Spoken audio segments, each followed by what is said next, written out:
Hi guys, how you doing?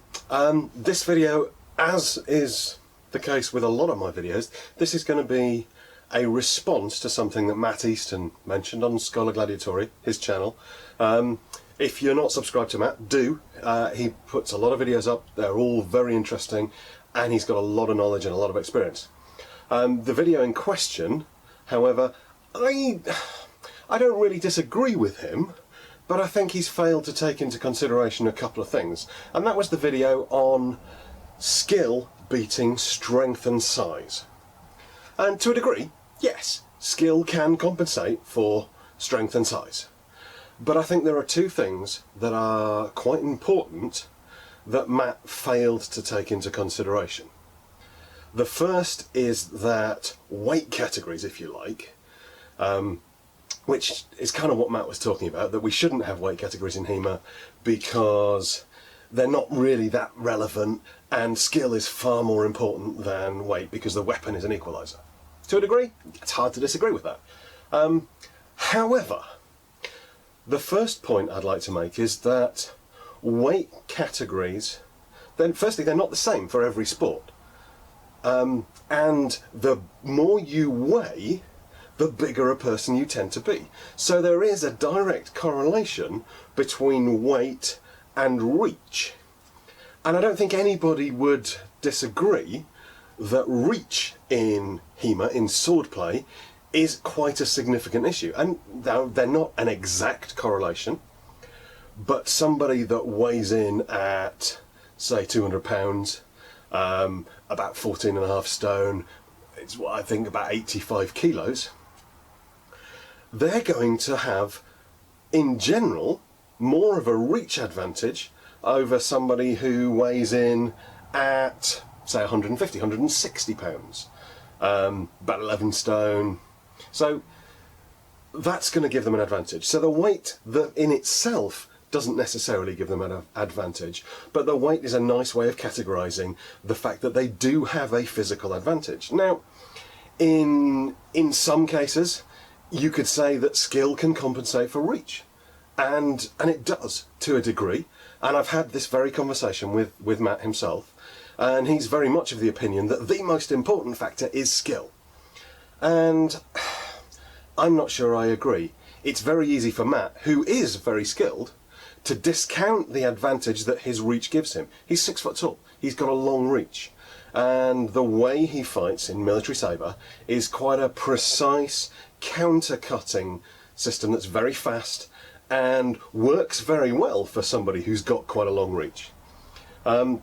Which leads me directly onto the second point, which is that in a system like military sabre, there's very little in the way of the close fight. And in a lot of other HEMA systems, there is. There are a lot of grapples, a lot of grips and disarms, and things like that that you can do. And as Matt said in his video, that in boxing or wrestling, weight really does make a significant difference, and you need to categorise that. So if we're going to allow wrestling and grappling in our sword play, then we need to accept that weight will give some people an advantage over other people. And it's very easy to say that, oh well, I'm a very skilled fencer, therefore I won't let him close to grapple, and that's effectively how Matt fights. Matt's not a grappler or a wrestler, he's a very skilled swordsman. Yet, even with that in mind, if you go to his channel and look at the tournaments from Fight Camp, there's a particular fight between Matt and a guy called Mark Gilbert. Mark Gilbert's a fantastically skilled swordsman, about the same height and build as Matt, and the two of them are fairly well matched. They've met up a lot of times over the years. Matt tends to just about have the edge on him, but it's a pretty close thing. It could go either way. And in this fight, Matt actually closes to grapple. It's one where I'm in charge, so I'm guessing it must have been the steel sabre, and I split them apart. But at that point, we can safely say that Matt would have had an advantage had he been bigger than his opponent. So even somebody who doesn't really grapple, who uses a system that doesn't really incorporate grappling and isn't based around wrestling as a concept, still close to grapple in a fight where skill was relatively evenly matched. And I think that's the most important point, is that if skill is relatively evenly matched, weight or reach will give you an advantage. Now, you can change your level of skill, you can practice more, you can drill more, but you can also change your weight and your strength and your size. You can't change your reach, but you can do other things that will give you an advantage. And if these things do give you an advantage, why wouldn't you do them? So, in summary, I think weight classes probably are a good thing for HEMA, but I think that what we need to do is look at them in a kind of isolated context. We don't want to say these are weight classes that are used in wrestling, or these are weight classes that are used in MMA or boxing, and we'll just stick them onto HEMA. What we want to say is our weight classes need to be maybe 2 or 3 groups.